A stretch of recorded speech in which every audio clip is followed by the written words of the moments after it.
Imagine this. One night, in the silent deserts of Iran, a blinding flash tears through the horizon. The ground trembles, the air splits open, and for a moment, the world seems to stop breathing. A mushroom cloud rises into the black sky, and in that instant, history tilts. Iran has just conducted its first successful nuclear test. The news would move faster than the shockwave itself. Satellites catch the blast, intelligence networks buzz, phones light up in every capital. Leaders are woken from their beds. Markets hesitate, traders freeze, and ordinary people like you and me scroll through headlines in disbelief. A question forms before the dust even settles. What just happened? For decades, Iran's nuclear program has been a shadowy puzzle at the center of world politics. Negotiated, threatened, sabotaged, but never resolved. And always, there has been the lingering what if. What if one day, Iran crosses the line? Tonight, in our thought experiment, it finally has. At first glance, it might feel like just another headline in a loud world. But history whispers otherwise. When India tested its bomb in 1974, Pakistan's destiny changed forever. When North Korea lit up the sky in 2006, the balance of East Asia shifted in a heartbeat. A nuclear test is never just about technology. It's a declaration, a statement of identity.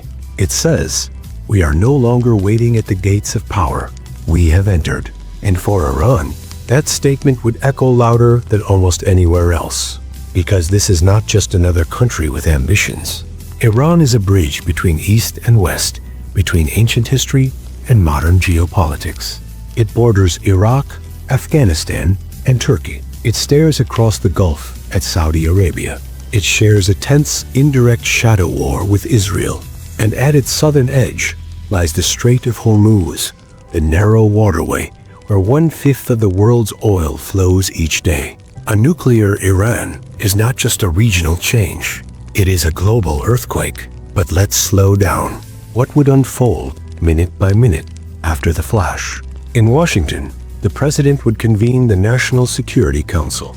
Emergency sessions, sealed rooms, tense faces. In Tel Aviv, Israel's war cabinet would gather, their phones burning with urgent calls.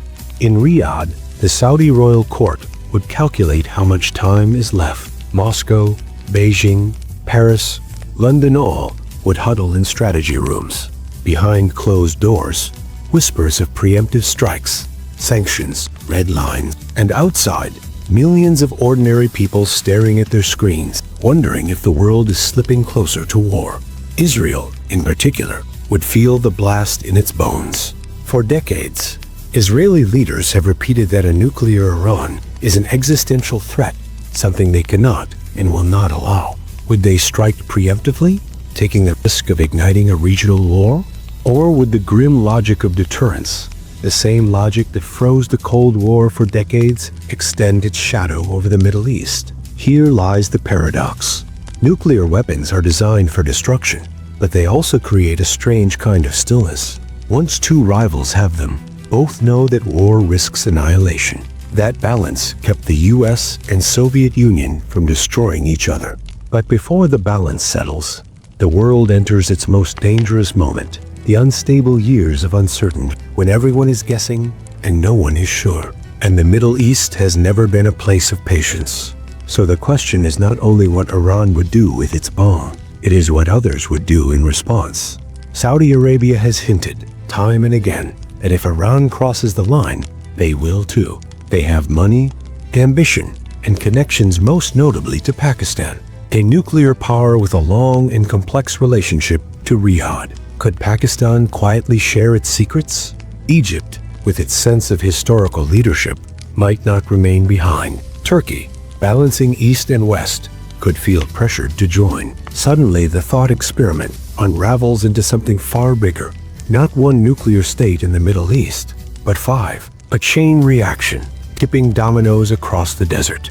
And yet, in the middle of these headlines and summits, there are people, ordinary Iranians, whose lives have been shaped by sanctions, isolation, and suspicion. For some, the test would ignite a surge of pride, proof that their nation endured, that it could not be cowed. For others, it would be fear.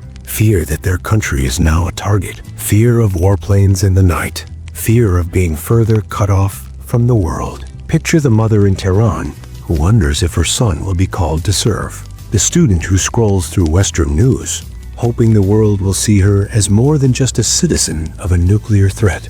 Shopkeeper who remembers the shelves emptying during sanctions, who prays it won't happen again, only worse. The human pulse is always there, beneath the politics, quiet but unrelenting. And here is a twist that often goes unnoticed. A nuclear test is not the same as an arsenal. One blast proves capability, yes, but to build a stockpile, to design warheads that can fit on missiles, to perfect delivery systems, it takes years. The world would know Iran has taken a leap, but not how far it can go. That uncertainty, that fog, could be more dangerous than certainty itself. Think of North Korea. Each of its tests was followed by sanctions, by military theater, by fiery rhetoric. Yet over time, the world adapted. It became normal to imagine Kim Jong-un as nuclear. Could the same happen with Iran? Could we learn to live with it, even as fear lingers in every negotiation? But a nuclear Iran is not just about bombs, it is about story. For decades, Iranian leaders have painted their nation as a victim of Western hypocrisy. Why should America, Russia, Britain, Israel keep their arsenals, while Iran is told it cannot? A test would cement that narrative, not only inside Iran, but across parts of the global south. It could win sympathy, fracture the idea of a fair global order, and inspire others to question the rules. If Israel or the US responds militarily, regional war erupts.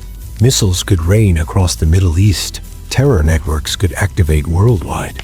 Embassies, oil refineries, airports, all become targets. Don't ignore travel advisories. Don't think faraway wars won't touch you. In a nuclear age, borders blur. Map evacuation routes. No safe zones in your city. Identify underground shelters, even parking garages, subways, basements. In nuclear conflict, minutes can decide life or death. Meanwhile, the streets react. In Tehran, fireworks, celebrations. In Tel Aviv, fear. In Washington, panic behind closed doors. And you're caught in the middle of a storm no one can control. The test is not just a military act. It's a psychological weapon. It tells the world, we are untouchable now. Attack us, and we'll answer with fire. You need to understand how we got here. For decades, Iran's nuclear ambitions have haunted the world. They always said it was for peaceful energy, but intelligence leaks, secret facilities, and uranium enrichment told another story. You remember the deal, the JCPOA, signed in 2015. It froze Iran's program in exchange for sanctions relief. For a moment, the world exhaled, but politics poisoned it. The US pulled out. Sanctions returned. Trust collapsed. Iran restarted its program in the shadows, and sometimes in plain sight. Behind closed doors, scientists worked, centrifuges spun, stockpiles grew, all while the world argued, distracted by wars in Ukraine, Gaza, the Pacific. And now, the test. Not just a weapon, a declaration. Iran isn't bluffing anymore. But here's the real terror. Iran is not isolated. They have allies, partners, shadow deals.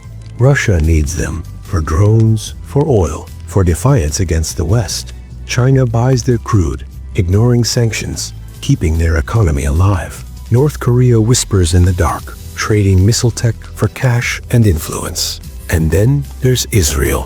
For decades, Israeli leaders vowed, Iran will never get the bomb. Every red line has been crossed.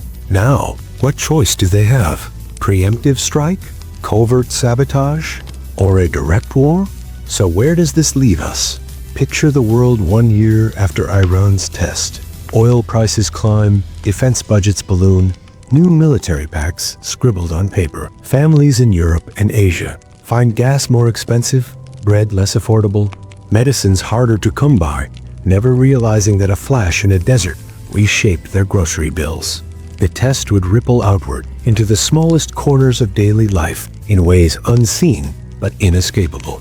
And yet, the strangest truth is that humanity has walked this road before. In 1945, as the first bomb tested in New Mexico exploded, the scientists who built it whispered in horror, "Now we are all..."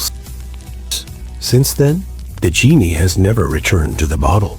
Nations chase nuclear weapons, not because they dream of destruction, but because they fear vulnerability. Iran's test in this thought experiment would not end the world, but it could mark the beginning of a new one, more unstable, more divided, more suspicious.